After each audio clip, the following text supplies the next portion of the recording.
If this is fitness, fitness ain't for me. Hi my loves, welcome back to my channel. Hope you're having an amazing day today. If you're new here, my name's Emma. I make health and lifestyle videos and I upload every Wednesday and Sunday. Today's video is in response to a comment I got on one of my most recent videos, my how I lost weight video. I got a lovely comment from a girl called Hannah who asked if I was able to talk about my journey with weightlifting and how I became comfortable with being in the weight section of the gym. So I decided that what I would do is split it into two separate videos just because I feel like I've got a lot to talk about on this topic. So this video is going to be all about my weightlifting journey and how I kind of got into weightlifting, and the other video, which I'm going to film literally right after this one, is going to be my sort of top tips for being more comfortable with weights in the gym. So this will be up on Wednesday I believe, and then the other one will be up on Sunday. If you watch my how I lost weight video, which I will link somewhere around here, you will know that I initially started by just doing cardio and then a little bit of like body weight kind of training. I wasn't lifting weights basically. It was when I was studying abroad in America. There was literally a tiny little gym in my accommodation building, so I couldn't even lift weights if I wanted to because there was literally none there. Literally all that was in that room was a couple of treadmills, a cross trainer, an exercise bike, and then some like space. So all I really could do was cardio and bodyweight stuff. I would go down there so early in the morning, so there was literally no one there. It was just me, and I obviously didn't feel self-conscious because it was just me and there was no one there to judge me. So then when I came home from studying abroad, my sister had also been getting really into the gym, but obviously away from me, if that makes sense, because she was home in England and I was away in America. But she got into the gym because her flatmates at uni were really into the gym, so she would go with them and do kind of like what they were doing, and her flatmate was really into lifting big heavy weights. So my sister was really into lifting big heavy weights because that's kind of what she'd learned to do. Then I ended up going to the gym with her when I came home and sort of ended up doing what she was doing, which was hip thrusts, squats, those big compound moves. Now I know if I was on my own, I would have been absolutely bricking it going over to that squat rack. I would be terrified, but because I had my sister with me and she already knew what she was doing, I was just like, oh, this is fine, you can just tell me what to do and we're sweet. She also introduced me to these sort of like fitness Instagrams. So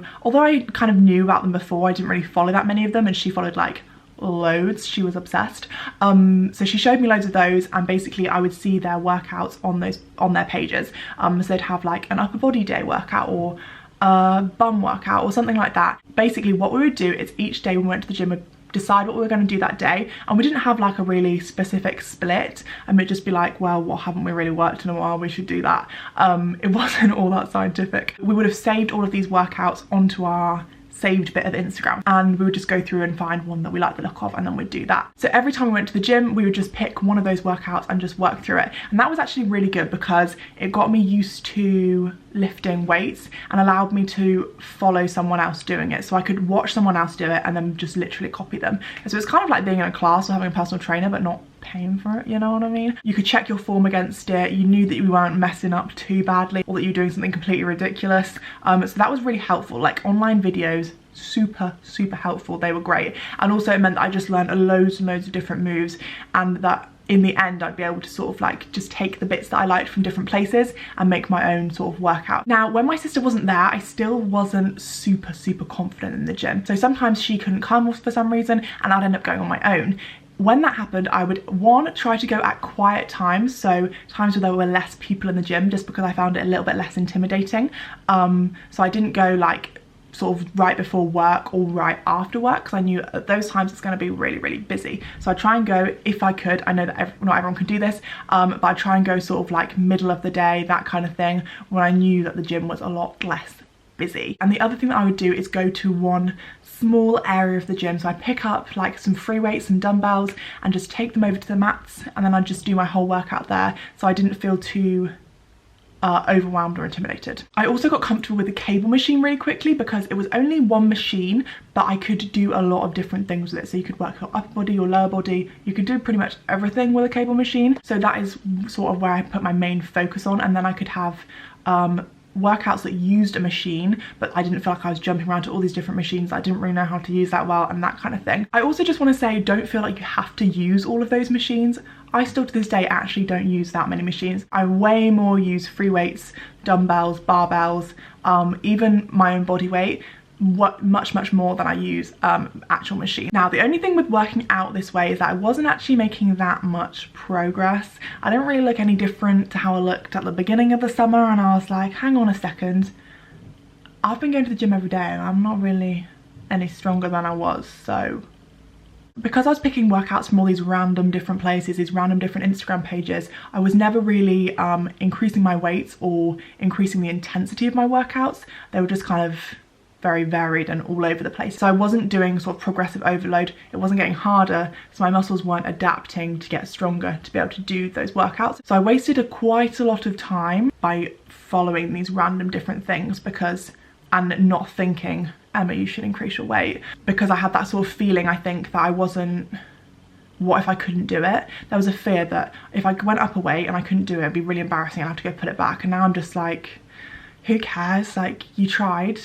Good job for trying. Good job. And you know, in a few weeks time, you're going to lift that weight and you're going to be able to do it. But right now, you're just going to go down a weight and it's absolutely fine. In the fear of being embarrassed to not be able to pick up the heavy weight, I would always just pick up a weight that I knew that I could do. I can tell you now, that is a surefire way of not making any progress whatsoever, because if you're constantly doing things that you already know you can do, you're going to stay in the same place. You're not going anywhere. And that's the same thing for life in general. If you are not pushing yourself to do things that you're not quite sure that you can actually do, you're going to be in the same place forever. Like, you're never going to move on or grow. So you got to do the things that you're not sure if you can do, and if you have to put the weight down, you got to put the weight down. But you tried this, and that's what's most important. I also wasn't really enjoying my workouts that much, especially all these squats and hip thrusts. I hated them. I know that I feel like as a fitness Instagrammer, I shouldn't say that I hate squats and hip thrusts, but I hate squats and hip thrusts, guys. I don't enjoy them. And so, to be honest, now I rarely do them. I know that they are really good, big compound moves. They're really good if you want to build muscle.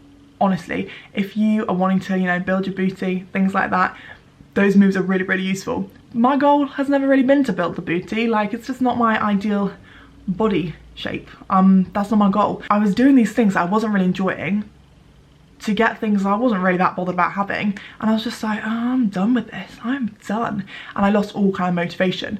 So then I decided maybe I won't do those things anymore, and we'll see if it all just goes to shit. I still do occasionally do hip thrusts and I occasionally do squats, but they're not like the bread and butter of my workout sessions because I don't enjoy them. And if I carried on doing those things that I didn't enjoy, I would never go to the gym. The best workout is the workout that you actually get done. So for me, I just cut the things that I don't really like doing, or I'll just do them every so often if I feel like it. So because I wasn't enjoying things so much and I realised I wasn't really progressing that much, I decided, hey, Emma, why don't you try a guide?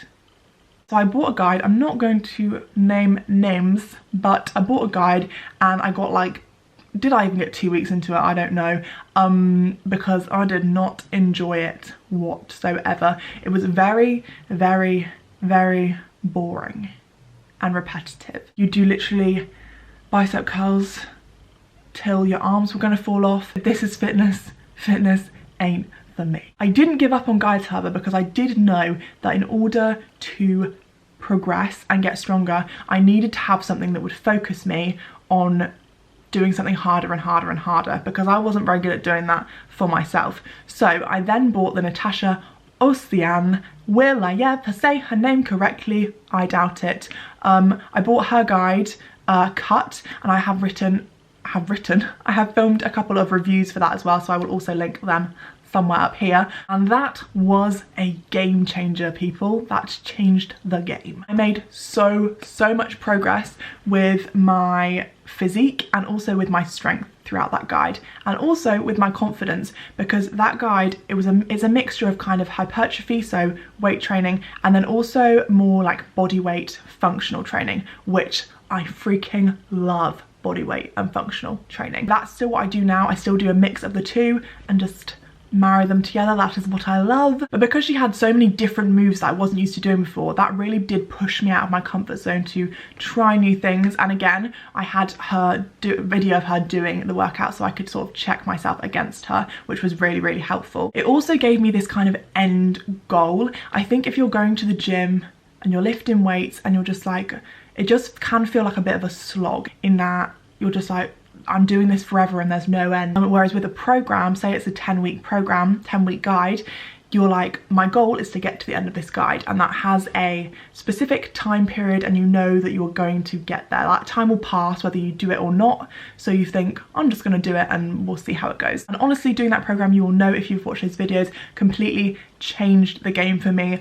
I fell in love with working out again, and also with weightlifting again, and learning new ways to lift weights. I think the top thing with lifting weights is basically to do things that you enjoy, do things that you don't dread doing. Like, that is the key in my opinion. And also to start slowly. So you can see throughout this whole progression that it took a long time to know what I liked, and also have the confidence to do things on my own. When I was with my sister, I'd be happy to move all over the gym and try all these different weight training moves. When I was on my own, I found it a lot harder.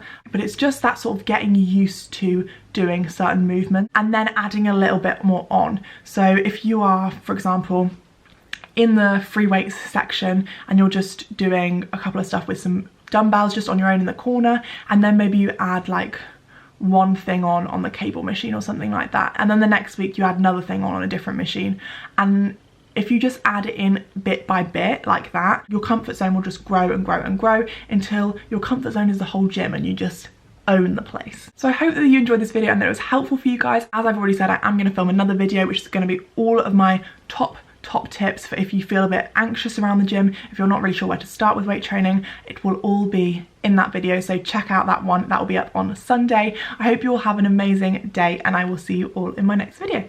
Bye guys.